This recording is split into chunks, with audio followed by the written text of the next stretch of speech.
Ganitong mga tamo, ganitong mga dates. Alam nyo guys, yung mga ganitong overripe na nga dates or tamon, huwag nyo itapon guys.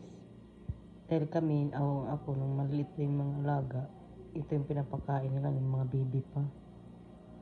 So, kasi wala kaming baby ngayon, wala na kaming baby maliit. O yung baby gurang na lang. Ibabad lang to sa tubig guys, na mainit na tubig. Marami kasi nilagay ko dapat 10 pieces or 5. Okay, pero sa akin, inubos ko na kasi marami eh. Siguro may mga 10 to or 15. Tapos, lagyan yung mainit tubig, ibabad nyo siya. Ganito yung pag ano guys.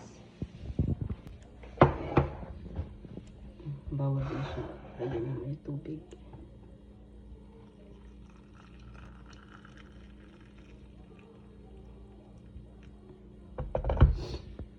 Tapos, takpan nyo siya.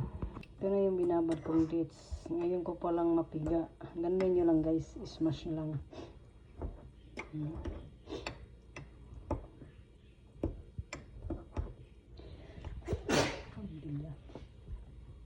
Dapat guys, sa umaga nyo talaga ito inumin. Wala eh. Nabisi ang lola eh. So, ito na. Isasala ko na siya guys. Ito.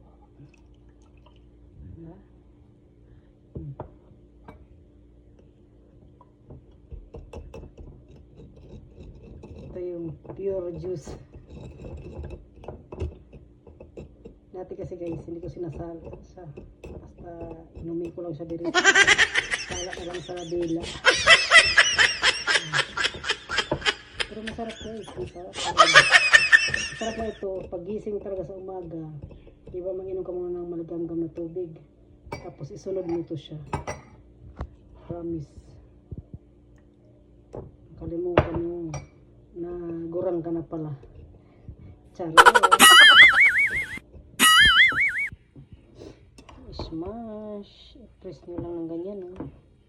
Iba-iba na yung kulay. Pero ang di nakakatakot na inumin guys. Alam nyo kung bakit. Pure siya. Wala siyang halo na sugar. Pure talaga yung sugar niya sa loob. Tsaka maraming benefits din to guys. Na vitamins. Kasi yung mga bata dito, isipin mo mga bata, maliliit pa. Ito yung ginagawang tubig nila.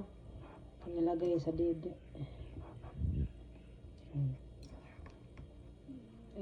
Ako na lang yung bata ngayon. Bye-bye. Malambot na siya. Ito na yung mamaya guys. Ito na yung final result guys. Tikman natin. Masarap.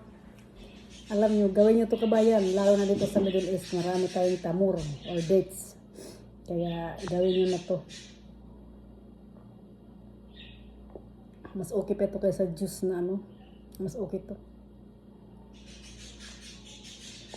Kung gusto nyo, lagyan nyo ng ice. Para tamur juice.